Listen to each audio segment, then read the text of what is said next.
Muy buenas, vamos allá con el capítulo 7 de personalidad. Tengo la cámara aquí abajo por lo que parezco una patata andante, pero bueno. Vamos allá. Afectividad positiva y personalidad. Nos dice como introducción que el ser humano siempre busca la felicidad y el bienestar físico y psicológico. Sin embargo, la psicología ha dedicado mucho esfuerzo a estudiar, comprender y tratar los aspectos del comportamiento humano relacionado con las emociones negativas, con trabajos sobre el efecto afecto negativo. Este panorama comienza a cambiar al amparo de teorías tales como la teoría de la ampliación-construcción de emociones positivas de Barbara Fredrickson, la teoría de la autodeterminación de Ryan y Deci, las aportaciones sobre el concepto de flujo de esta persona tan extraña, las investigaciones de Diener y colaboraciones en torno al bienestar subjetivo, junto con la reivindicación de una psicología más positiva. Así ha tenido lugar un nuevo campo de estudio e investigación psicológica caracterizado por un amplio consenso respecto a la importancia de los aspectos positivos y los recursos internos de las personas: bienestar, satisfacción, optimismo, esperanza, felicidad, y la creencia de quienes experimentan mayores niveles de afecto positiva. ¿Qué pasa a estas personas? Que son más felices, tienen más probabilidades de tener éxito y muestran menos problemas de salud física y psicológica. Las emociones positivas. Introducción. La visión positiva de las emociones supone el reconocimiento de la importancia de las emociones, sobre todo por su incidencia en la toma de decisiones, que se haría más rápida y eficientemente, facilitando la adaptación al ambiente.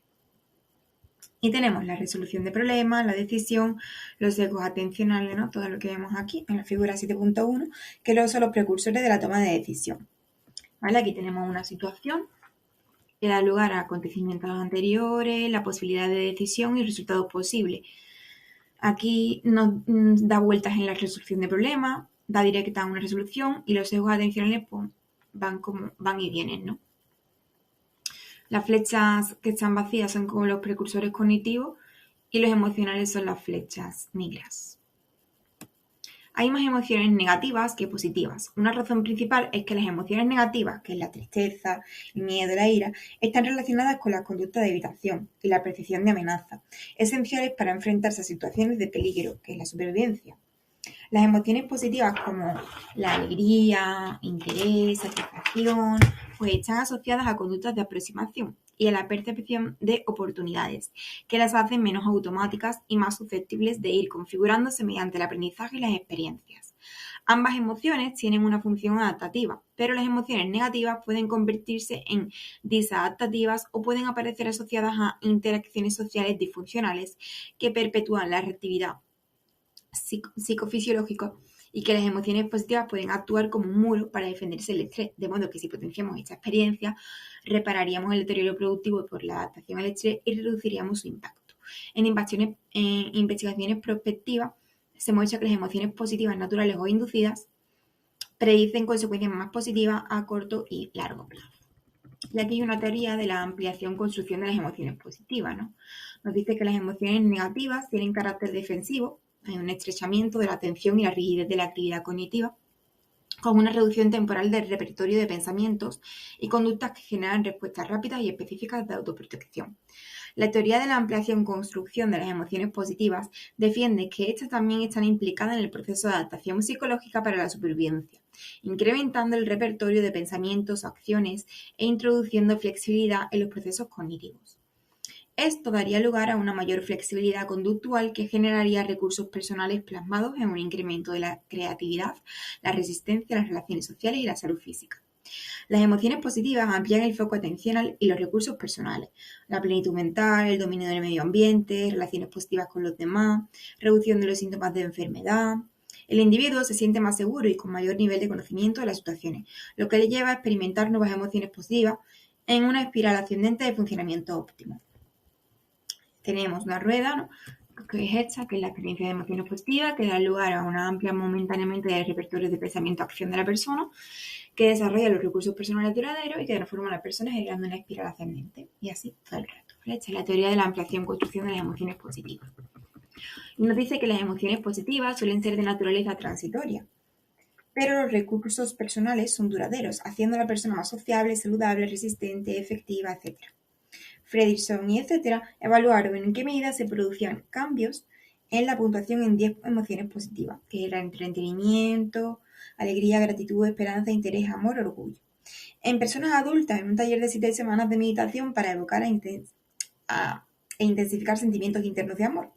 Los datos obtenidos arrojan un significativo incremento en la puntuación obtenida en las 10 emociones de los miembros del grupo, que fue el triple de lo que del grupo control. El incremento de las emociones positivas se mantenía en los días en los que las personas ya no participaban en el taller hasta 15 meses después de haber finalizado el entrenamiento. Estos datos confirman que la predicción de la teoría de ampliación-construcción de las emociones positivas, porque los recursos que se construyen mediante las emociones positivas permanecen de forma duradera, incluso cuando desaparece la fuente que genera dichas emociones propiciando la adquisición de nuevas habilidades, pues nos dice que la textura afectiva de la vida puede ser representada mediante un ratio de positividad que Fredrickson y Losada definen como el coeficiente entre las emociones positivas y negativas, experimentada a lo largo del tiempo. Lo malo tiene más impacto que lo bueno. Las personas se sienten la mayoría del tiempo solo ligeramente felices, que tiene un sesgo de negatividad, ¿no? Estos autores pues afirman que las emociones positivas deberían superar a las emociones negativas en una proporción de un 3:1. Tasa a partir de la cual se produciría un funcionamiento óptimo, y esta tasa explicaría la capacidad de resistencia ante la adversidad. Desde este planteamiento teórico, las emociones son un sistema autoorganizado que funciona para maximizar y mantener su propia organización. Las emociones positivas tienden a ampliar el foco atencional y a promover la flexibilidad cognitiva y el pensamiento creativo, favoreciendo el desarrollo de recursos personales que facilitan la experiencia de emociones positivas, en una espiral emocional ascendente positiva. Las emociones positivas amplían la mente, los repertorios de conducta y la apertura social. Esto puede producir de manera recíproca un aumento de las emociones positivas, que favorece que la persona participe en acontecimientos agradables, lo contrario que con las emociones negativas. Garner y Coles señalan que ambos tipos de espirales emocionales, ascendentes y descendentes, se diferencian en cuanto a su contenido emocional y también presentan diferencias a nivel estructural. Las espirales descendentes producen un estrechamiento de la mente y promueven conductas rígidas y desadaptativas. Las espirales ascendentes incrementan la apertura hacia los demás y promueven actividades exploratorias espontáneas y novedades. Son más abiertas, permeables, flexibles y sociales. Los datos de estudio sugieren que algunas técnicas pueden producir cambios permanentes en las funciones cerebrales. Los efectos beneficiosos del afecto y las emociones positivas. Pues esta persona y colaboradores examinaron los posibles efectos beneficiosos del afecto positivo en diferentes dominios. Parten de la premisa de que el afecto positivo deriva y precede al éxito, y experimentar éxito hace sentir felicidad. Se plantean responder a las siguientes cuestiones. ¿Son más felices las personas que tienen éxito? ¿Este efecto se produce a corto y a largo plazo?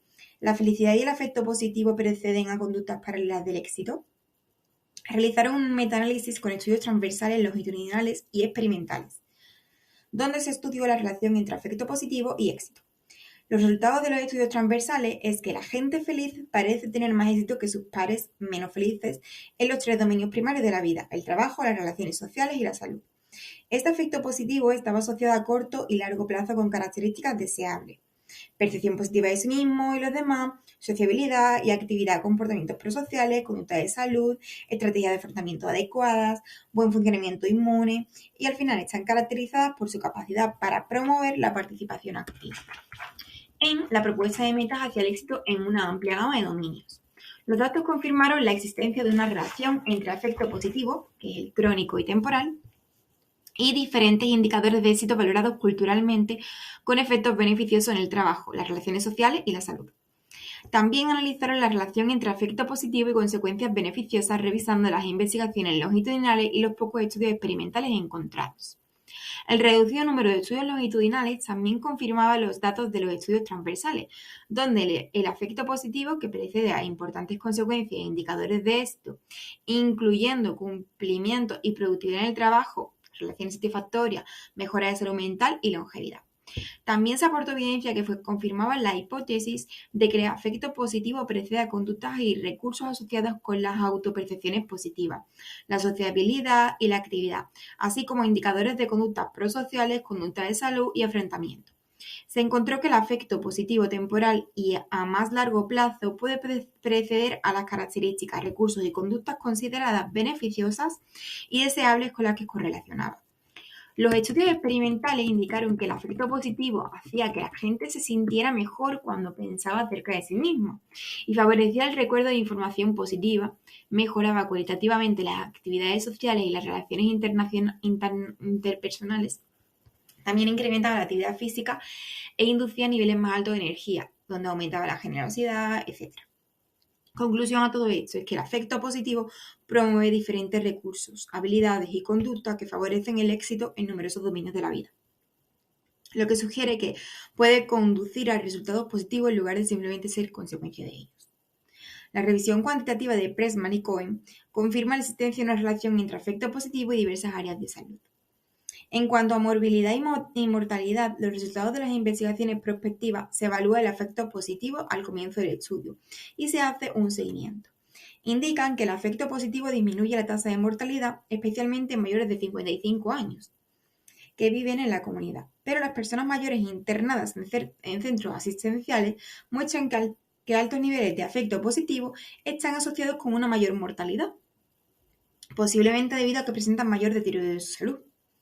Los datos de los estudios en los que se examina la relación entre afecto positivo e inicio de enfermedad señalan de manera unánime que el afecto positivo no solo disminuye el riesgo de padecer una enfermedad o sufrir accidentes, sino que también tiende a mejorar el estado general de salud.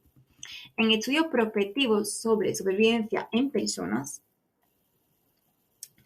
que sufren una enfermedad grave, se sugiere que el afecto positivo tiene un efecto perjudicial en enfermedades graves o en fases muy avanzadas. Pocas expectativas de supervivencia porque produce un optimismo irreal que les lleva a no seguir adecuadamente los tratamientos. En personas con enfermedades menos graves, el afecto positivo es beneficioso o no tiene ningún tipo de efecto. El metaanálisis de Chida y Steptoe indicaría que el optimismo y el afecto positivo inciden favorablemente en la supervivencia de personas sanas y enfermas. El afecto positivo, inducido en el laboratorio y experimentado de manera natural, está relacionado con menor informe de síntomas físicos de enfermedad y con menor sensibilidad al dolor, tanto en muestras de individuos sanos como en muestras de personas enfermas, debido al modo en que las personas perciben su cuerpo. Pressman y Cohen plantean que habría dos posibles vías que explicarían la relación entre el afecto positivo y la salud física. El modelo de efecto principal, que es el que defiende que el afecto positivo incide directamente en la conducta y los síntomas de los sistemas fisiológicos, pues promoviendo comportamientos saludables, disminuyendo la frecuencia cardíaca, la presión arterial y las concentraciones en sangre en las hormonas, a través de su influencia en el sistema nervioso central, regulando el nivel de cortisol a través del eje hipotalámico pituitario adrenal, influyendo en el sistema opiáceo que disminuye la actividad autónoma y endocrina, incidiendo en el funcionamiento del sistema inmune, facilitando el establecimiento de relaciones sociales que tienden a disminuir el riesgo de morbilidad y mortalidad. Y luego tenemos el modelo de amortiguación del estrés, ¿no? Donde el estrés psicológico pues, provoca respuestas conductuales y fisiológicas que perjudican la salud. Pressman y Cohen proponen que el afecto positivo influiría en la salud, reduciendo o amortiguando el potencial efectivo negativo de los acontecimientos vitales estresantes. Señala que el afecto positivo hace que la persona tenga un menor número de experiencias estresantes y esto le genera más recursos sociales que aumentan la autopercepción de capacidad para enfrentarse con éxito a las demandas de la situación. El afecto positivo tendería a influir favorablemente sobre el sistema inmune cardiovascular a través de su efecto sobre el sistema nervioso autónomo y el eje hipotalámico pituitario suprarrenal. Por ejemplo, facilitaría la vuelta de los niveles de línea base de la reactividad cardiovascular ante el estrés. Y los datos de algunos estudios sugieren un efecto curvilíneo, donde los niveles moderados de afecto positivo serían beneficiosos y donde los altos niveles de afecto positivo podrían inducir una cierta invulnerabilidad ilusoria, que llevaría a las personas a no seguir los tratamientos médicos, a subestimar las amenazas y a utilizar estrategias de afrontamiento inadecuadas. Howell y Coles realizan un metaanálisis que difiere de la revisión cuantitativa de Pressman y Cohen, que 1. No se reduce el análisis del afecto positivo, sino que utilizan otros constructos psicológicos positivos, ¿no? Que es, pues la satisfacción vital, felicidad, optimismo, agrupados en bienestar subjetivo. Incluye estudios que manipulan simultáneamente constructos psicológicos positivos y negativos, y en base a los estudios revisados que aportan datos sobre la relación entre bienestar subjetivo y salud y entre malestar y salud, calculan separadamente el efecto para ambos tipos de relaciones, ¿vale? Los resultados que tenemos aquí es que el BS, ¿vale?, estaba pues positivamente relacionado con estados de salud temporales o más duraderos, así como el control de los síntomas de enfermedad. Este efecto sobre la salud no era debidamente exclusivamente a que la enfermedad produce deterioro, sino también a que este ejerce un efecto beneficioso. Este efecto era mayor sobre la salud cuando ésta hacía referencia a estados de corta duración que largos a crónicos. Estos resultados son explicados como debidos a la fuerte relación existente entre este efecto y el funcionamiento del sistema inmune y el nivel de tolerancia al dolor. El efecto beneficioso de este efecto se produciría porque aumenta la respuesta del nivel de sistema inmune, ¿no?, a la vez que amortigua los efectos negativos del estrés. En cuanto a la incidencia de variables moderadoras, encontraron que en el estado inicial de salud el efecto tiene mayor incidencia tanto a corto como a largo plazo en personas sanas, en el sentido de mejorar el funcionamiento físico. En personas enfermas, actúa amortiguando el deterioro físico mediante el incremento del control de la enfermedad y el aumento de la supervivencia.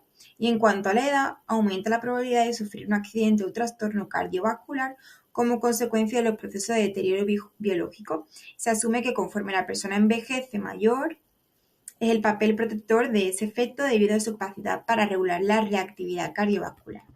No deberíamos olvidar que en situaciones en que nos vemos obligados a reaccionar ante amenazas, pérdidas u otros acontecimientos negativos, el afecto positivo no es la respuesta más funcional. La persona debe ser capaz de reaccionar con emociones negativas cuando sea apropiado, regresando a un estado positivo cuando las condiciones mejoran. Y aquí nos habla del bienestar subjetivo. Concepto y definición. Pues dice Diener que el bienestar subjetivo presenta tres características: naturaleza subjetiva, de la propia experiencia; carácter global, que incluye una valoración de todos los aspectos de la vida; lo referente a la presencia de afectos positivos, pues no es suficiente con ausencia de factores negativos. Y bueno, pues la definición de bienestar subjetivo se agrupa en tres categorías, ¿no? Las que inciden en la autovaloración del individuo en términos positivos, las que inciden en la comparación que la persona hace entre las experiencias, emociones positivas y negativas, y las que inciden en el desarrollo de un funcionamiento personal óptimo.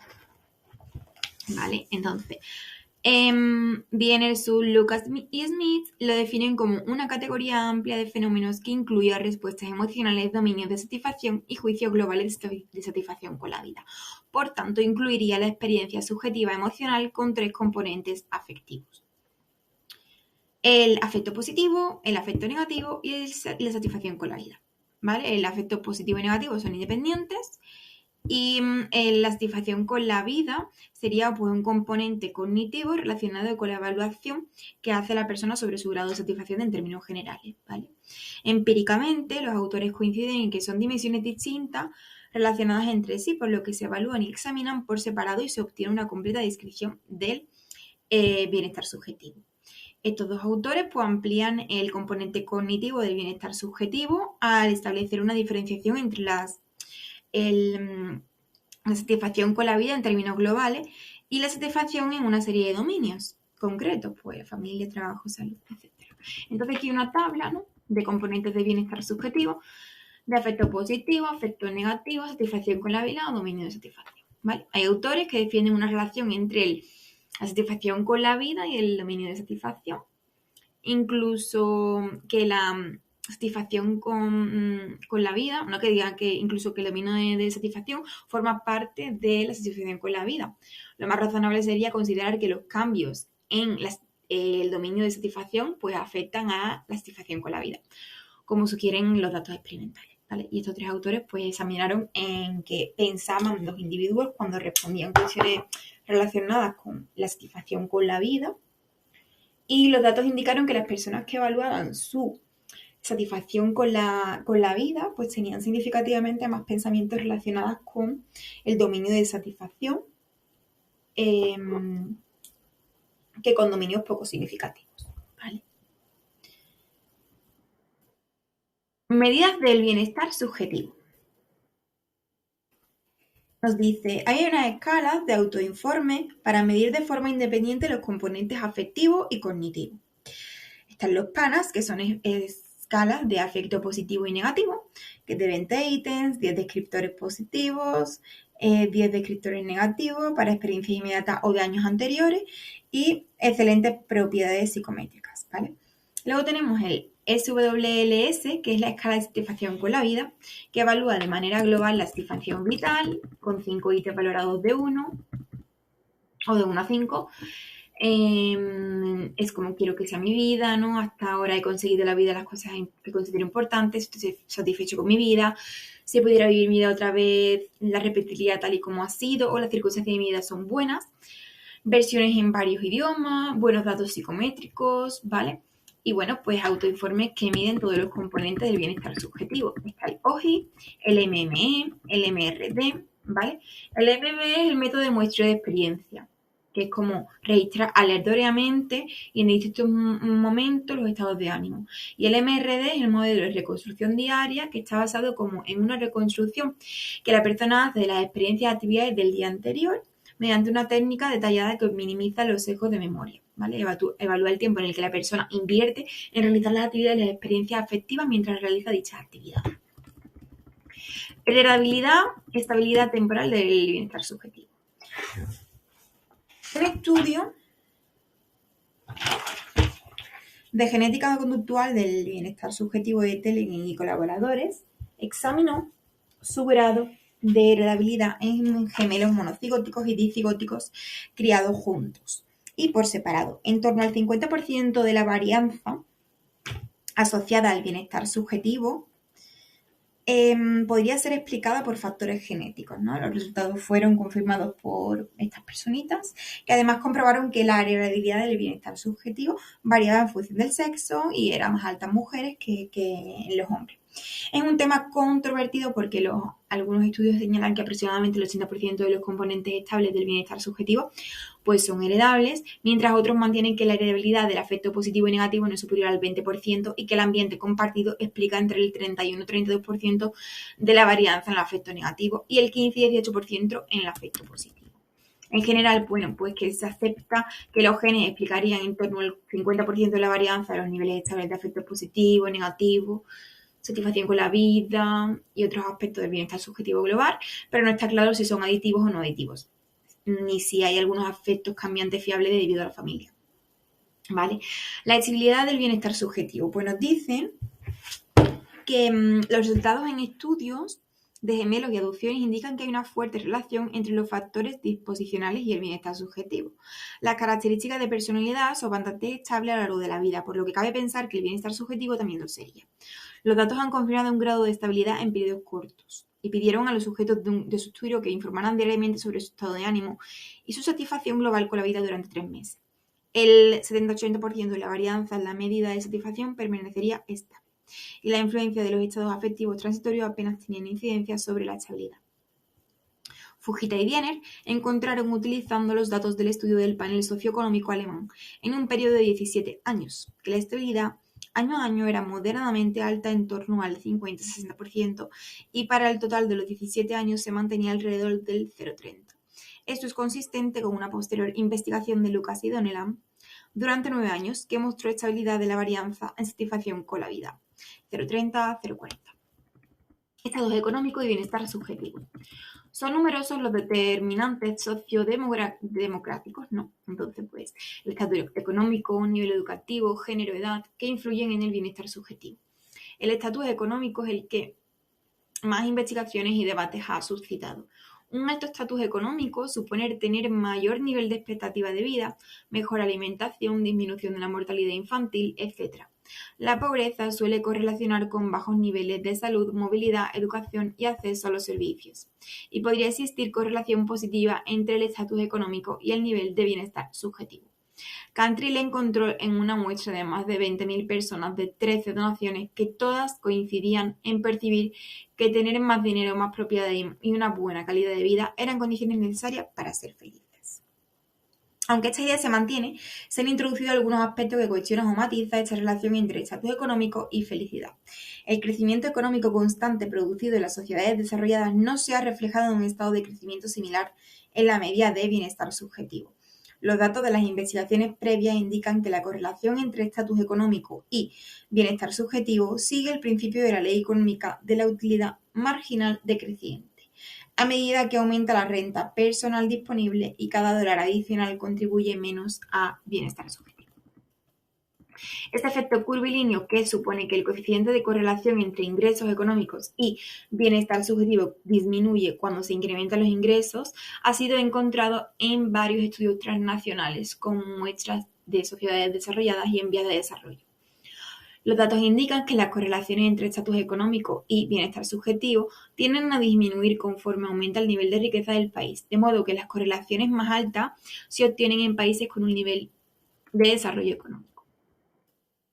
Esto ha sido explicado mediante la paradoja East-Learning.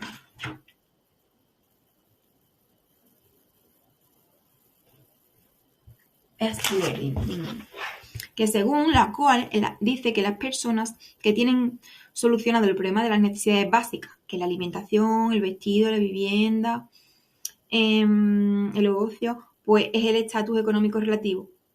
Es decir, pues la comparación con la situación económica anterior, con la situación económica de los demás o con las aspiraciones de un mayor estatus económico, lo que indica que es su percepción de bienestar subjetivo y no el nivel absoluto de ingresos. Esto se enmarca dentro de lo que se conoce como teoría de la necesidad, que se utiliza para explicar que la mayor correlación entre estatus económico y bienestar subjetivo en las poblaciones más pobres y el efecto de disminución marginal del estatus económico sobre el bienestar subjetivo cuando aumentan los ingresos económicos y la riqueza. En un metaanálisis de Owell y Owell, con 56 estudios, 111 muestras independientes, 54 países económicamente en desarrollo durante los últimos 15 años, se constató que la asociación entre estatus económico y bienestar era significativamente más alta que la encontrada en muestras representativas de los países desarrollados. También pusieron de manifiesto que el papel moderador de algunas variables era el nivel de educación, el tipo de constructo utilizado para medir el bienestar subjetivo, el estatus económico, el género, etc.